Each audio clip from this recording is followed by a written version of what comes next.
If you're a residential real estate agent earning $200,000 a year and you want to grow your passive income, this show's for you. Learn the secrets other agents use and hear from experts in our field in order to guide you along your journey to investing in assets like apartment communities so that you can turn your commissions into cash flow. I'm Randall McCleard. Let's go, baby. All right, welcome back. This is Randall McCleard. I'm the host of Agents Building Cash Flow. So excited to have you today. And my guest, I've been trying to chat with him and get to know him better over time, just because he's the monster in the space that knows cost segregation better than anybody. And so I'm really happy to have him on the show today. Yonah Weiss, he works for Madison SPECS. They're the national cost segregation leader.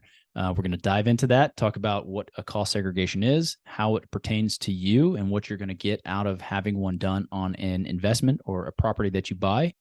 And we talk about social media because he is a content king. I mean, he's putting out a ton of content, and I love the fact that he is a value first sort of guy. Like he's going to provide value over and over and over again without ever asking for anything in return. So without further ado, let's bring him on and he can speak for himself on all these subjects. Let's go. All right. I am excited, man, to have you on the show today. I've been listening to your pod, listening to the content that you put out and seeing all the stuff on Weiss Advice. So without further ado, I want to welcome Yonah Weiss to the show. Thanks for jumping on. My pleasure, Randall. Great to be here. It's a pleasure to speak with you today. Awesome. So congrats on 300 episodes on Weiss Advice, right?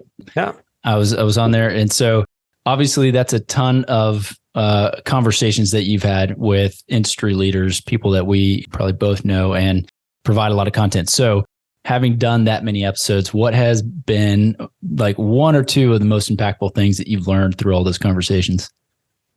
So it's hard to pinpoint one or two things that I've learned. Every single episode, each guest that I have on there is, you're absolutely right, industry leaders, people who are, in my eyes, successful people that I know. One of the things that I love the most about the podcast is I only have guests, people that I already know. So it's just kind of allowing me to further build that relationship with those people. But I will share with you one thing. We did this 300 episode thing this week, and it was really big. It brought back a bunch of old guests, and everyone shared an idea or a piece of advice. And we did the same thing when we hit the 200 episode. And I'm just going to share one piece of advice that someone shared on that 200th episode, because that's something that has stuck with me more than anything else. So there's so much I've learned from the podcast in general, and about, the relationships, and about, learning about every industry asset class that there is in real estate. But this one specific thing stuck out, just jumped out at me and resonated with me more than any other nugget that I've ever heard. I love it. All right. I got my pad out, man. I'm ready. Get your pad out now. Everyone take notes, right? Hit the record button. That's right. And this was Steve Libman, who's the founder of Integrity Holdings, a real estate private equity company. And he said, people who say that money doesn't buy happiness have not given enough away yet. Let that sink in there. Because basically what he's saying is that by making more money, you're essentially able to give away more money, right? The more wealth you create, the more you can actually help more people. And the joy that comes from truly helping other people is, it's uncomparable to almost anything else in this world. And so to me, that really is my foundation, what I'm all about, my whole being, my whole essence is surrounded. So when I heard those words from someone else, it just, to me, that lit me up. So you asked what was one thing, that would have to be it. That's solid. And I know Libman well. We were in another group a while back, and then I saw him at a few events. And right now I think they have their nonprofit meetup right now, right? It's happening. And so, seeing how they operate and what they do, it is certainly an inspiration. So shout out to Libman and all his crew over there, Travis and group. Yeah, solid. Love it. Starting off with a gold nugget just out of the gate. Beautiful. I always like to start, just kind of get something like that, get a question out so that there's some kind of like value added early on in a conversation. But one thing that I love about this podcast format as well is that I can have a conversation. I can get to know you better. So you're kind of speaking to that point. And so tell me how you got into the space, man. Like, how did you even get going into either real estate or your specific specialty? Because we're going to talk about cost segregation. Obviously, you are the cost seg king. So, but how did you get into the space? And just give me a little background. Sure. I was a teacher for many years, so my passion has always been teaching, and I still is. You know, I'm a father, I have 6 kids, and so it really just comes with the territory.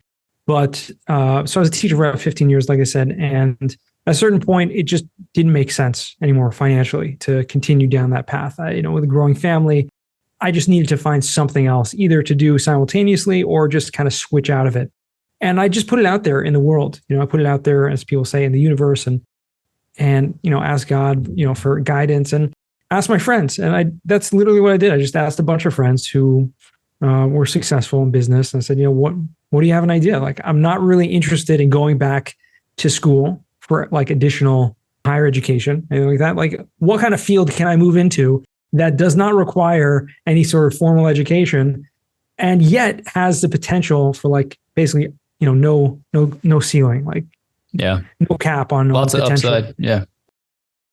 And real estate, various things in real estate kept coming back to me as suggestions. And then I just met a friend of mine randomly. I mean, nothing's random, but in the parking lot one day, and I told him, I'm looking for opportunities. What do you have in mind?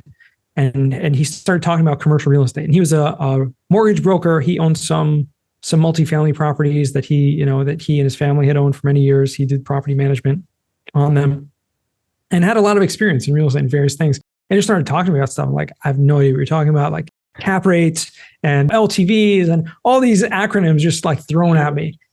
But he's like, listen, if you'd like to just kind of, sit with me in my office, I can just kind of show you the ropes.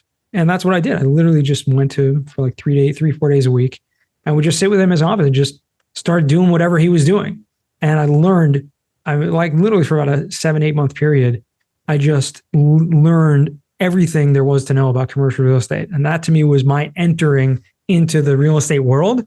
I was doing cold calls, reaching out to banks. We were doing financing, hard money loans. We were doing all kinds of stuff. And then we transitioned to doing some fix and flips together. It really covered a lot of stuff. So that was my transition into it. A couple years down the road, I was still looking for opportunities because it was great. I was learning a lot, not making a tremendous amount of money. As anyone who's a mortgage broker knows, it takes a long time to really kind of fill that pipeline, service people. And then just another opportunity came my way with this company, Madison SPECS, which is the largest national cost segregation company. And I was made an introduction to them. They were looking to hire someone in business development. I was like, I don't know really much about this. I don't have a background in taxes, nothing. Like, no, don't worry. You're a teacher. I think it's going to, do you very well. And really it has. And it's been a blessing. So that's about 5.5 years already doing that. And quickly became like the industry expert, just because I have this almost superpower of taking complex concepts and explaining them, pretty simply. So, anyone can understand them. And cost segregation is this subject that's just clouded in so much, mystique that, I don't understand it. It's taxes. And when you hear taxes, most people's like brains shut off. They're like, I don't know what you're talking about. Like, and that's what I found. And most people had even successful real estate investors had no idea what cost segregation was. And I found myself literally just educating people, just talking and going on podcasts and doing webinars and just sharing the knowledge of what it is. And once you know what it is, it's essentially a no-brainer to use. Oh, yeah. Yeah. So on that point, there's a lot of things in here that I could go back to. But since you hit on that, like, what is your elevator pitch on a cost seg? Like, what is this thing? It's a tax deduction for anyone who owns real estate. Besides for your primary residence, you can take a depreciation deduction, which is a small amount every single year, or you can do this cost segregation thing and accelerate those deductions and allow you to take larger deductions in the earlier years of ownership. So essentially, it's a cash flow mechanism that allows you to have more money to invest. Yes. Beautifully stated. I love it. So we're going to get into that in a second. We'll dive deeper into the cost seg and everything. I have a bunch of questions about it just for my own benefit and listeners' benefit. So you've got 6 kids and you are like a beast on content production. Like you're out there all the time. And so like, how do you find the time? Like just as a businessman and to even step back from that, I wouldn't see you in any other role. Just having seen you post and see what you do, like I could peg you for a biz dev guy from like a mile away, just like having conversations, teaching people, and doing what you do. So it's good. Do you feel like you found your role, like your calling? Like, is this your deal, or in the sense of being able to teach while working and earning at the same time? You know, you're still kind of in that realm. Yeah, it's a great balance, to be honest. I mean, it really does fulfill a lot of my natural strengths. And so I've found ways, and I've learned a tremendous amount along the way about how to get better and how to create content and stuff like that. But it's just been bringing out those natural tendencies of mine, those natural ways to do it. And yeah, I definitely love it. I don't know if I would say I've found my calling per se. Is this the end goal? I've continued to, over the years, invest in real estate, mostly passively, but now I'm actually very interested in transitioning into a more active role side of things. So will I be doing the cost segregation thing forever? Probably not, but it's incredible to just be able to help people all day long. Yeah, for sure. And so, yeah, the other side of that question, or the first part was, you know, like where do you find the time? You know, like how do you manage this machine you've got going on the content production plus 6 kids? I have 2. And that is a handful, but kudos to you, man. So yeah, how do you find the time? So first of all, my wife is incredible. She's amazing. So that's obviously a huge blessing. My kids are a little bit older. My youngest is 8 now. So I'm kind of out of the baby, infant, toddler stage, which definitely occupies a lot more time and energy for most parents. And it's really just a balance, I mean, obviously no sleep. So that's the easy way to do it. No, I'm just kidding. But it's, right. Finding the time to focus on whenever you're doing what you're doing, just be totally focused on that. So when I'm with the kids, when I'm with my family, make sure to take time out, spend the weekend, spend the time with them, totally unplugged from everything else. It's the quality that matters, right? So yeah, I'm not going to be spending like all day with my kids, right? They're in school, so I'm able to work. It's a good balance. I think it's a healthy balance. But the truth of the matter is, people don't realize how much impact you can have online, especially with social media, by just putting in consistent effort. It doesn't have to be a huge amount of time per se, but just being consistent and being there, people keep seeing you over and over and over again. That branding just shines through. Yeah, for sure. And so I want to ask you about that, because I did that challenge that you had and I did not do it well. It was very difficult for me to post every day. Like I'm not a huge fan of social media in general, just getting on and doing like self-promo. It's difficult for me to do. But one thing that I love about how you have operated it is the like value first. And so how do you determine if you're adding value or not prior to posting something, right? Like instead of having it be like like do you have some kind of bar, or just this is just like comes natural to you? You're like, yeah, I know this is going to be adding value to somebody. Yeah, at this point, it does come a lot more naturally. I would say it is a delicate balance. I do very little self-promo. And if there is any even hint of self-promo, it's coming with 100 scoops of value add along with it.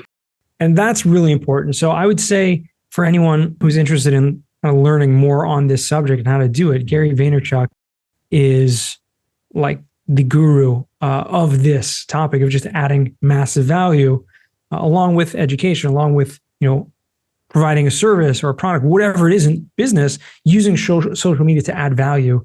And that's really where I've learned a lot of this from.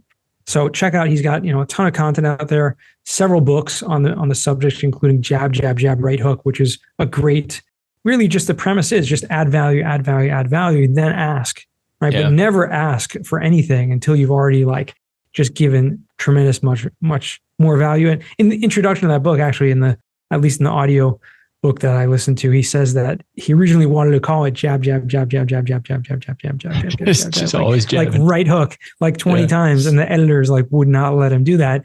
Because that's the premise. Like just add massive value before ever asking for anything. Yeah, that's solid. I mean, so obviously we have a lot of realtors and agents and that sort listen to the show, and so everyone that is an agent that I know is always trying to promote on social media in some form or fashion, always doing something. Hey, look at this house I listed. Hey, look at me. Look at this. This is what I did. Right. And so that advice I think is key, especially if you're trying to add value. Yeah. It is. And I would say there's such an opportunity out there to become an expert in your niche, whatever your niche is, right? So if you're a realtor, if you're an agent, and you're selling, investment sales, whatever it is, you're focusing on a property, become like the expert in your market, in your town, in your city, in that specific asset class, whatever it is, something about it.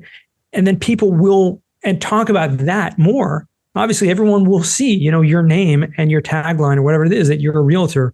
And the more you talk about things that are not real estate, necessarily specifically about, self-promoting, like I'm selling this house, come tour this house. Most people tune that out. But when you become the expert and you're like, I'm in, I don't know, I'm in San Antonio, right? That's where you are. I'm in San Antonio. Like, here is the demographics of things happening. Here are, do some content about jobs coming to the market, do some content about, places to see, do content about, things happening in the community. People see that you're adding value, and everyone automatically sees you as the realtor or as the person who is, the broker, whatever it is. It comes automatic. Think about any brand that they're not necessarily telling you all the time to buy their product. They're just in front of your face all the time, and you automatically make that correlation between who they are and what they sell or what they do. So again, that's the key to social media and to branding, is don't talk about the thing that you do all the time. Think about it. I mean, yes, here we're on the podcast, we're going to talk about cost segregation a little bit, but if you go to my social media feeds, you'll see I talk about cost segregation maybe 10% of the time, if that. Yeah. Yeah. But everyone sees my name as the cost segregation expert. And so they automatically make that connection, who to go to when they need it. Yeah. I love your hashtag Weiss Advice. I'm on there on social media and I'm like, okay, cool. I got to come up with one. Hashtag McNuggets. So I'm like, I got McCleared and I've got some nuggets I'm dropping, McNuggets. I'm like, all right, maybe that'll work. Maybe something else. I don't know. But it's good, man. I like all of the stuff that you're putting out. So, all right. So let's see. So let's actually jump into some cost segregation. You kind of gave us a high level of what it is. What should limited partners know? Because the whole idea is that we're investing our active income into these passive investments with sponsors like myself and others who are buying these multifamily communities. So what should I know as an investor, limited partner coming into those deals, about a cost segregation specifically on a deal? Sure. So, I mean, specifically on a deal, a cost segregation is going to create more tax deductions upfront, which is going to essentially make sure that all of the income that you're getting from the investment is, at least during the first 5 years of ownership, basically tax-free. And there's almost no other source of income out there where you can make money and also not be taxed on it. And so that's why cost segregation is so powerful. But what's even more powerful about it, especially for a passive investor who is also a real estate professional, is that you can use any of those extra deductions beyond the income from the actual properties or investments. Those extra deductions can be used to offset your active income. Okay, so this is essentially the biggest secret to how wealthy, people in real estate become so wealthy. It's because they're using this specific rule in the tax code of the real estate professional. So again, if you are a real estate professional, meaning you're a broker, you automatically are able to use, as long as you have to own some, you have to have actually materially participate in some sort of rental. So you have to actually own at least one rental property or invest in something and materially participate in it. But once you do that, you hit that hurdle, you're now able to claim all those deductions, those losses against your active income, which a normal W-2 person who's not a real estate professional would not be able to do. Yeah. Yeah. It's like a portion of it yeah. Talk to your CPA about that, but yeah, it's like you can take a portion of it, but not all of it. Yeah. So let's see. So as a real estate professional, if I go and I invest in a deal and say I invest $100,000, do you have on an idea of what that equates to, or is that obviously it's a deal by deal basis, right? But could I expect to get like a $50,000 reduction in my gross, my adjusted gross income, or is there some number in there that I could say, this is what I should be getting at least? So it is on a deal by deal basis. There's no real flat rule. If you invest X amount of money, you're going to get X amount back. Sure. Every single deal is going to be different. Every property is different. And whether they use cost segregation or not, obviously in the bonus depreciation rules, there's a lot that goes into it. But one thing that I can say is that most operators or most syndicators who do get a cost segregation study done upfront, even before the investment period, even while they're under contract, will get like an analysis completed, which will tell you approximately what the potential tax savings would be by doing a cost segregation study, and therefore what the total depreciation amount that you're going to be, those deductions you're going to spread to your investors according to their percentage of ownership. So that's an easy calculation to make once we're going to have X amount of equity, and so per $100,000 investment, you're going to get back that. So there isn't a necessarily like golden rule or rule of thumb in general, but there is, on specific properties, you can know ahead of time. Yeah. Okay. Yeah. Solid. And so then when, would you say it's appropriate to do a cost segregation? Like a type of asset perhaps, or asset class, like multifamily, it seems like a given you want to do it, but what's the best, when would you not want to do a cost segregation, I guess? Almost every type of property you can get a cost segregation done on. So pretty much anything, whether it's a single family, a commercial property, retail, office, industrial, storage, you name it, anything can have a cost segregation done on it. I'd say the biggest factor is the purchase price, meaning the benefit is going to be proportional to the purchase price. So let's say you buy $1 million property, you may be looking at, $100,000 to $200,000 of tax savings if you do a cost segregation study. But if you buy a $100,000 property, right, and maybe, a percentage of that, which might be, $10,000 to $20,000. So to pay a few $1,000s to get this cost segregation study done, which is minimally what it usually costs, starts to make a lot more sense the higher the property value goes. So my rule of thumb is generally anything over $500,000 purchase price, usually a no-brainer for any type of property. There are certain types of properties that even a smaller amount may make sense because they're going to have more tax benefits from the depreciation. So like an Airbnb, for example, a short-term rental, usually has a lot more amenities, a lot more furnishings, which are those things that can be, the depreciation accelerated. That's what we do with the cost segregation.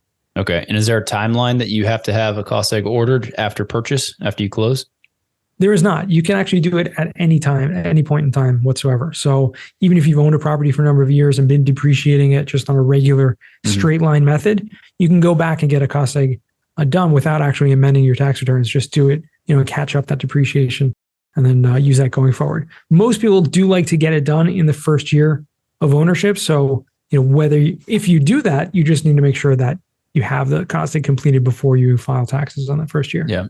Yeah. Okay. And then, so you mentioned kind of the cost on these things, a couple thousand up to, I don't know, if it's a $20 million complex, is that like in the tens of thousands, or are we still sub $10,000? Yeah, still sub 10 because it's not contingent on the property cost or the tax savings. It's usually a flat fee. And so for multifamily properties, we generally charge, somewhere around like, $4,000 to $6,000 or something. That's our, currently at the time of this recording, I got burnt on that once a couple of years ago.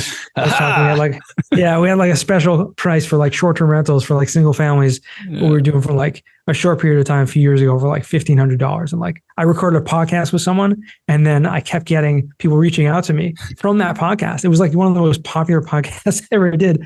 And I kept on telling people, a year, 2 years later, we actually raised the fee. So I'm going to say at the time of this recording, right? Maybe like $5,000. So yeah. Yeah, something like that. Okay. So yeah, it doesn't make much sense then to do it on a lower price property, obviously. So, okay. So we've got a cost seg. So one of the questions I've always had about this I throw $100,000 into a deal, right? I'm sitting here on the sideline. We do a cost seg on it. I get this big depreciation like savings on my end, say 50 to 80,000, whatever it is. I'm like, yeah, look at me go. And then the property sells. So what happens at that point? Do I have to pay some of that back? Do I get what does that look like?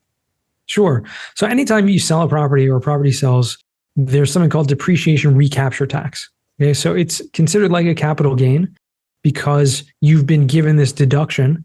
And if you used it, you're going to be subject to a tax on that amount of those depreciation deductions that you used.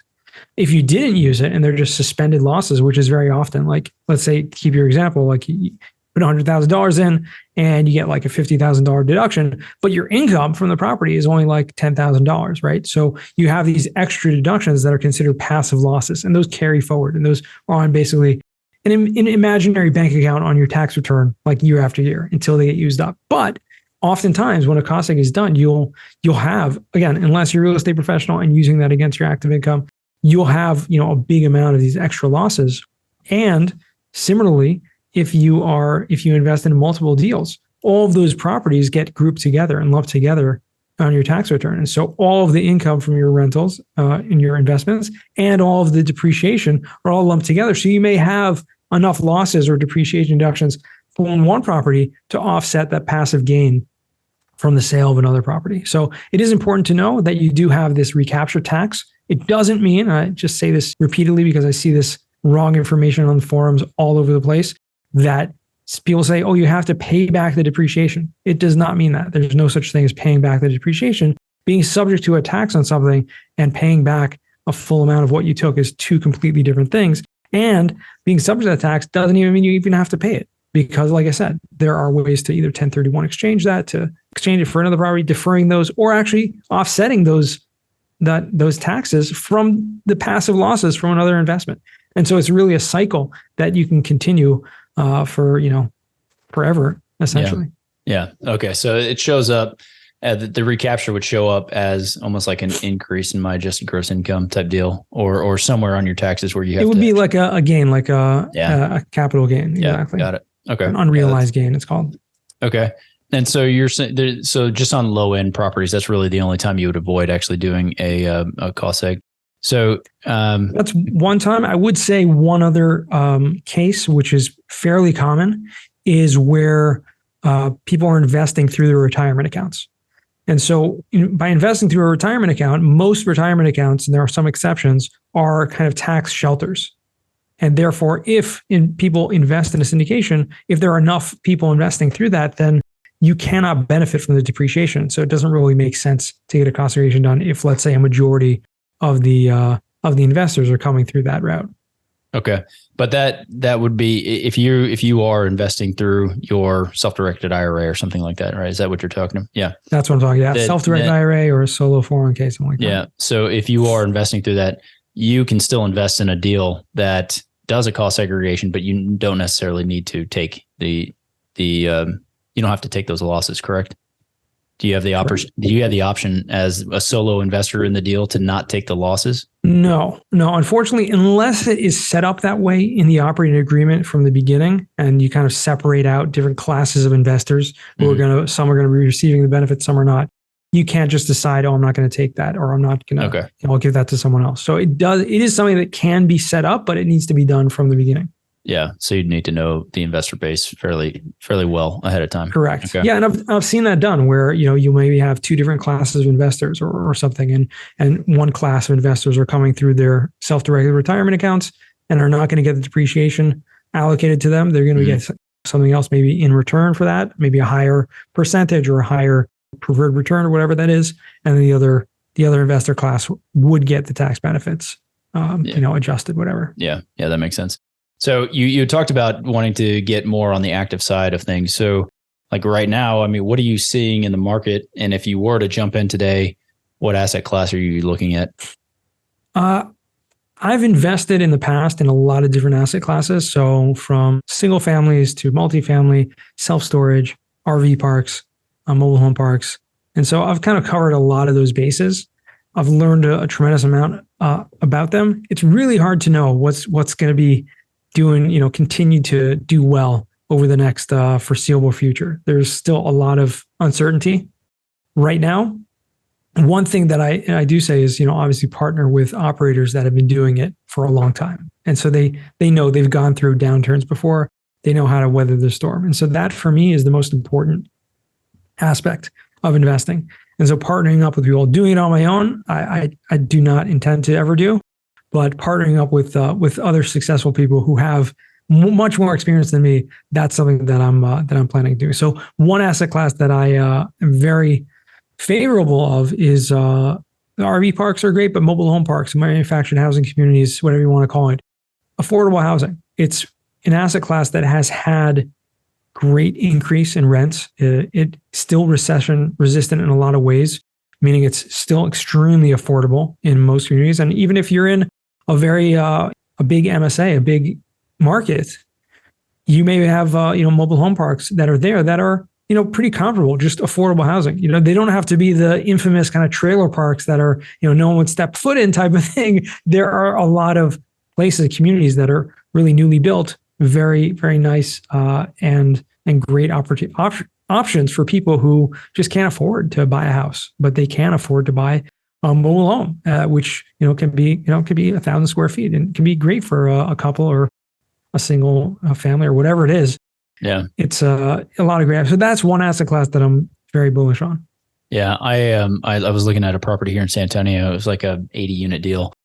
And so driving comps, I start driving around and there was a mobile home park right behind it. And so I drive in, start looking at it, and the rents were lower. They get a full house to themselves. They get a yard. They get all these things. And I was just like, I can't buy this complex when this thing is here. And it was super nice. Everything about it was super nice.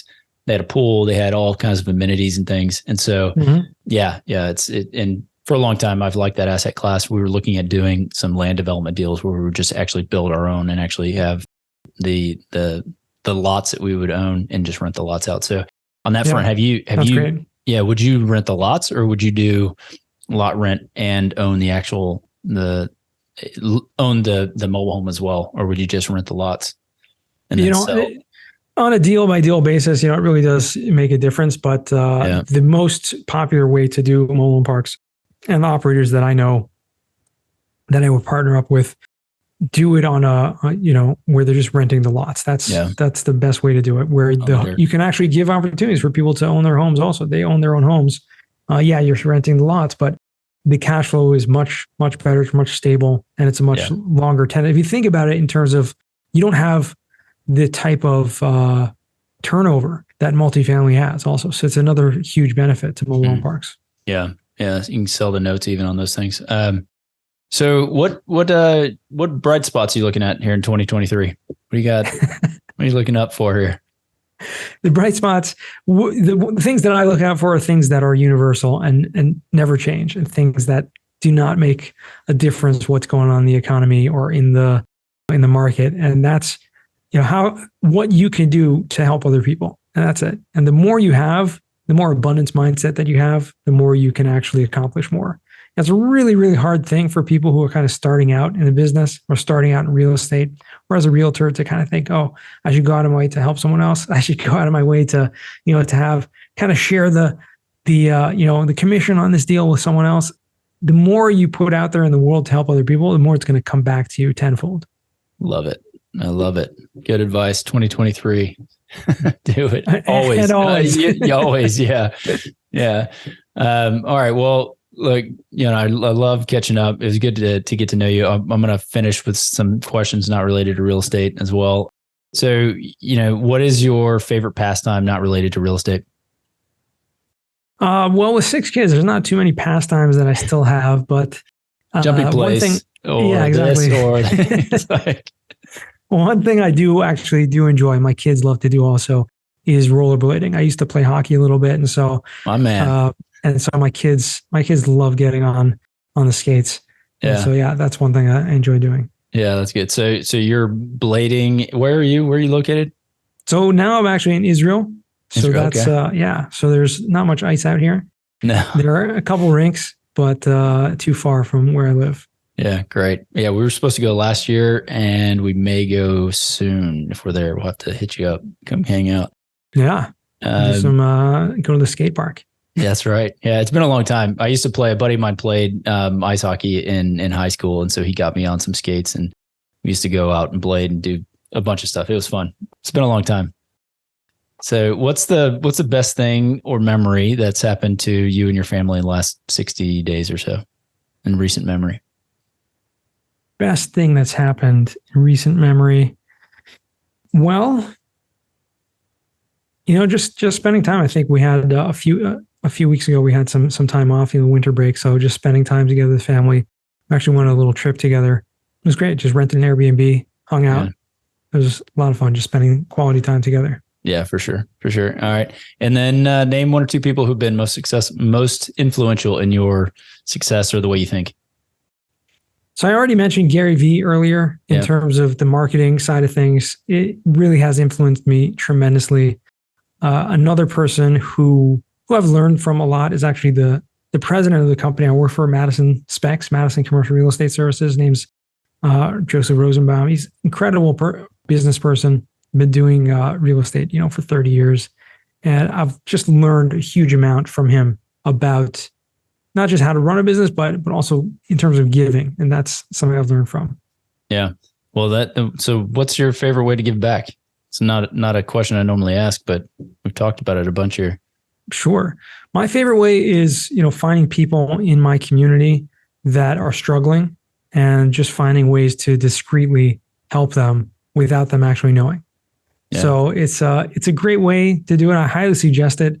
If you know someone that's struggling, if you've been there, and I've been there, I've been in my life at certain points where, in debt and, literally didn't have know where I was going to buy, bread, literally didn't know where I was going to pay rent that month, is things like that. So I know what it's like to be there. And when you know that, it's easy to kind of see that, or maybe not for some people, maybe it's not easy, but to me, I really enjoy helping people without them actually knowing that I'm the one that's helping them. And so they can benefit from it. They don't feel embarrassed to know, that, oh, this person helped me and therefore I owe them something or whatever, or feel embarrassed to get, which a lot of people do. And so if you can find ways to kind of discreetly do it, that's something I love doing. Man, I love that.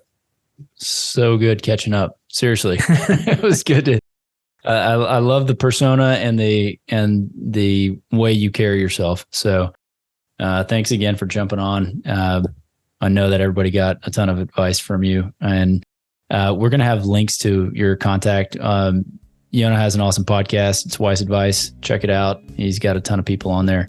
And yeah, so if they want to reach out to you, I'll give them a link that you've already given me. So there you go. All right, guys. Thanks for jumping on. Catch up with you soon. Did you know that 80% of the agents we speak with got into real estate in order to gain passive income so they could obtain financial freedom and become work optional? If you want to stay up to date, the best way is to make sure you're subscribed. So if you haven't done that, go ahead and do it now. We'll catch you on the next episode.